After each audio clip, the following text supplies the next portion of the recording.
Je m'appelle Claude Monet. Je suis le peintre de l'eau, de la lumière. On dit de moi que je suis le père des impressionnistes. Mais les temps ont changé. On ne peut se contenter d'impressions. L'eau est un bien vital qui demande des certitudes. Des certitudes pour 150 communes autour de Paris et regroupées au sein du CEDIF, syndicat des eaux d'Île-de-France. Des certitudes surtout pour 4,5 millions d'habitants. C'est pour eux qu'a été créé le cerveau, pour un meilleur service de l'eau. Le partenariat entre le CEDIF et son délégataire Veolia a ainsi fait naître le système de pilotage de l'eau le plus innovant au monde, de la ressource au robinet du consommateur.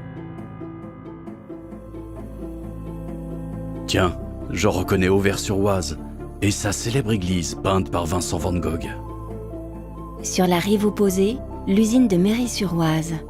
Car la banlieue parisienne est alimentée par ses 3 principales rivières, la Seine, la Marne et l'Oise. 3 usines y puisent et traitent l'eau avant de distribuer chaque année 250 millions de mètres cubes à travers un réseau de 8600 km de canalisation. De la ressource au robinet, le cerveau collecte chaque jour 1 million de données qui sont analysées et synthétisées en temps réel au profit de la qualité de l'eau.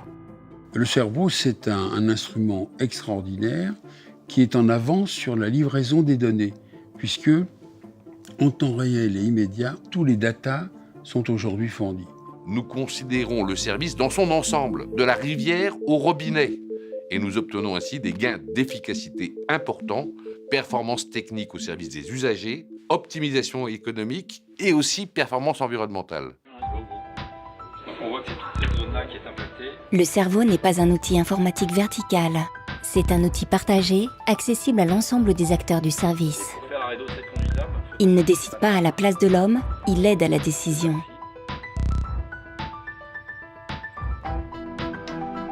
Le cerveau connaît à chaque instant la situation des rivières, des usines, des réservoirs.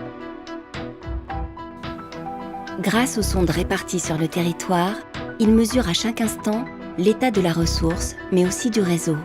Il est informé des maintenances programmées et des fuites intempestives grâce aux capteurs.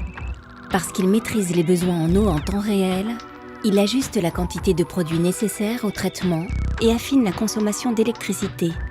Mieux traiter, moins gaspiller, anticiper toujours, telle est la philosophie du cerveau en toute transparence.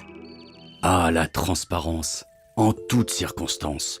Tiens, je me souviens de la crue de 1910. J'aurais sûrement fait un meilleur tableau qu'Albert Marquet, mais les eaux avaient envahi mon jardin de Giverny. Oui, Philippe, je t'écoute. Oui, Christian, bonjour. Cellule de crise au cerveau à Nanterre. Comment se situe la Marne par rapport au Muret? Est-ce qu'on a encore un peu de marge de manœuvre ou c'est limite? Quand un événement se produit sur une rivière, une crue ou une pollution par exemple, le cerveau récupère instantanément les données et les analyse. On va atteindre le niveau de pic de crue à Neuilly-sur-Marne. Si la crise s'avère majeure, une des 3 usines peut être interrompue. Le cerveau sait gérer le transfert des volumes d'eau à travers l'interconnexion du réseau. Ainsi, les consommateurs continuent à être alimentés en toute sécurité. Une prévision de travaux sur le réseau? Le cerveau a déjà reçu l'information et l'a mise à disposition du service clientèle qui peut informer les consommateurs concernés. De même, si le service clientèle programme un branchement compteur au profit d'un particulier, cette prévision de travaux, comme des centaines d'autres, intègre le cerveau, ce qui facilite l'organisation des équipes. Le cerveau est donc aussi un outil qui participe à la gestion des ressources humaines. La rivière est instant et éternité. J'ai peint le pont d'Argenteuil pour sa modernité, mais je ne pourrais pas peindre votre cerveau. Il va si vite.